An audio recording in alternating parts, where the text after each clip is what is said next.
ناظرین کرام السلام علیکم ورحمۃ اللہ وبرکاتہ۔ ہزاروں درود و سلام ہمارے خاتم النبیین سرور کائنات سرور دو عالم پر صلی اللہ تعالیٰ علیہ وآلہ وسلم پر۔ آج کی اس ویڈیو میں ہم آپ کو دعویٰ استقراریہ کے بارے میں بتائیں گے کہ دعویٰ استقرار حق ڈیکلیریٹری سوٹ سیکشن 42 آپ کب مانگیں گے اسپیسیفک ریلیف ایکٹ کے نیچے۔ تو شروع کرتے ہیں دعویٰ استقرار حق۔ دعویٰ استقرار حق کا کیس آپ تب کریں گے کہ جب آپ کا مخالف آپ کے کسی حق کو جو آپ سمجھتے ہیں کہ وہ آپ کا حق ہے اس کو تسلیم نہیں کرتا۔ اس ویڈیو کو ذرا غور سے میرے الفاظ پہ ذرا غور کیجئے گا کہ اگر کسی آپ کے حق کو آپ کا مخالف تسلیم نہیں کرتا تب آپ نے دعویٰ استقراریہ کرنا ہے، لیکن اگر آپ کسی آفیشیل ریکارڈ میں دفتری ریکارڈ میں جیسے ریونیو ریکارڈ ہے یا پھر سب رجسٹرار آفس میں کوئی وثیقہ وغیرہ ہے، رجسٹری ہے، اگر اس میں آپ ریکارڈڈ اونر ہیں کسی چیز کے، کسی پراپرٹی کے آپ ریکارڈڈ اونر ہیں، تو پھر ریکارڈڈ اونر ہوتے ہوئے آپ نے دعویٰ استقراریہ نہیں کرنا، کیونکہ آپ کورٹ سے کہہ رہے ہیں کہ آپ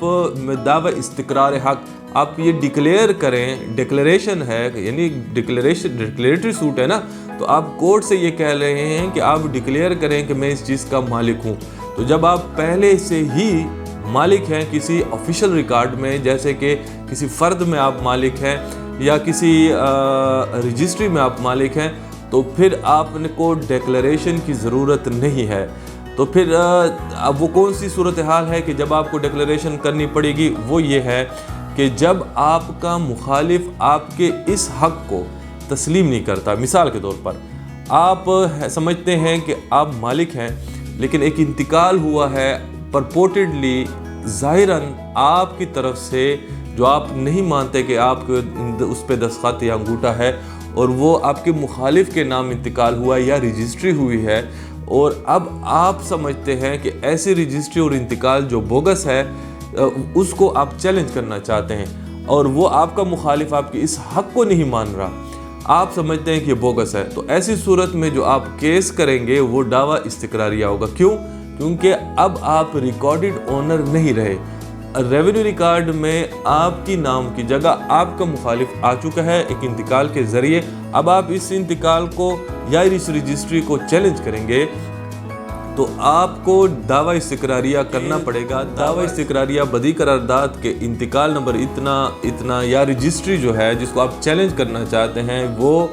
فرضی، جعلی، بناوٹی، خود ساختہ ہے، اور اس کو بدیع وجہ کینسل کیا جائے اور اصل اونر آپ ہے، اور اس پہ جو دستخط یا انگوٹھا آپ سے منسوب کیا گیا ہے وہ بھی بوگس ہے۔ تو دعویٰ استقراریہ اگر آپ ریکارڈڈ اونر ہیں تو آپ نے نہیں کرنا، کیونکہ جب آپ ڈکلیئر کرانا چاہتے ہیں کورٹ سے وہ آلریڈی آفیشیل ریکارڈ میں ڈکلیئر ہو چکا ہے،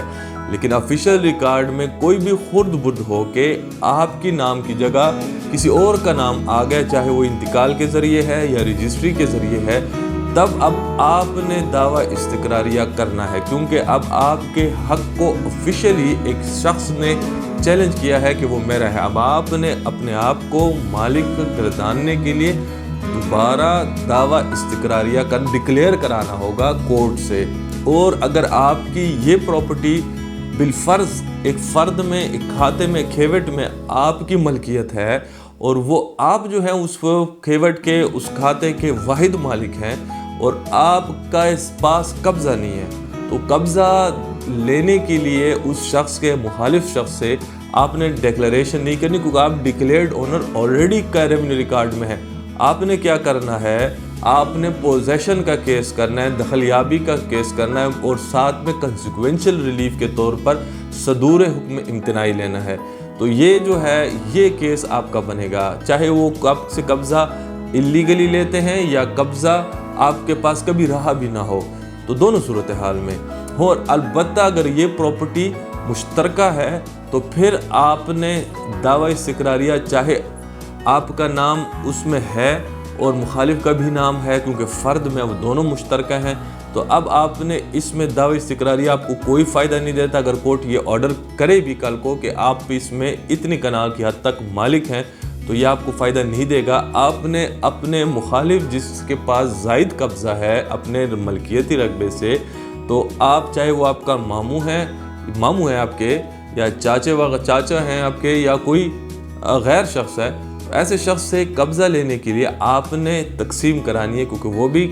کھاتا شریک ہے، کھیوٹ شریک ہے آپ کے ساتھ، کو اونر ہے، کو شیئرر ہے، تو آپ نے تقسیم کا کیس کرنا ہے۔ تو سن لیں، ایک دفعہ پھر کہہ رہا ہوں، ڈیکلیریشن یا دعوی استقراریہ کورٹ سے تب ہی کرنا ہے، کورٹ سے ڈکلیئر کرانا ہے کہ جب آپ ریکارڈڈ اونر نہیں ہیں۔ اگر ریکارڈڈ اونر ہیں تو پھر آپ کے پاس ریمیڈی اور ہے، یا تقسیم کی شکل میں ہے، یا دخلیابی کی شکل میں ہے، پوزیشن کی سیکشن 8 کی شکل میں یا سیکشن 9 کی شکل میں ہے، لیکن ڈیکلیریشن آپ کو کوئی فائدہ نہیں دیتا، چاہے وہ کنسیکوینشل ریلیف کے ساتھ بھی کیوں نہ مانگیں آپ۔ تو کہنے کا مقصد یہ ہے کہ آپ جو ہیں اگر ڈیکلیریٹری سوٹ کرتے ہیں تو اس ویڈیو کے مطابق آپ کو کرنا پڑے گا، ورنہ آپ کی ڈیکلیریشن کا کوئی فائدہ آپ کو نہیں ملتا، چاہے وہ ڈگری بھی ہو جائے۔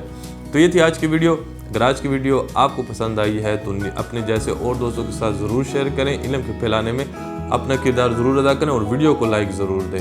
آج کے لیے اتنا ہی، اجازت چاہتے ہیں۔ اللہ حافظ۔ پاکستان زندہ باد۔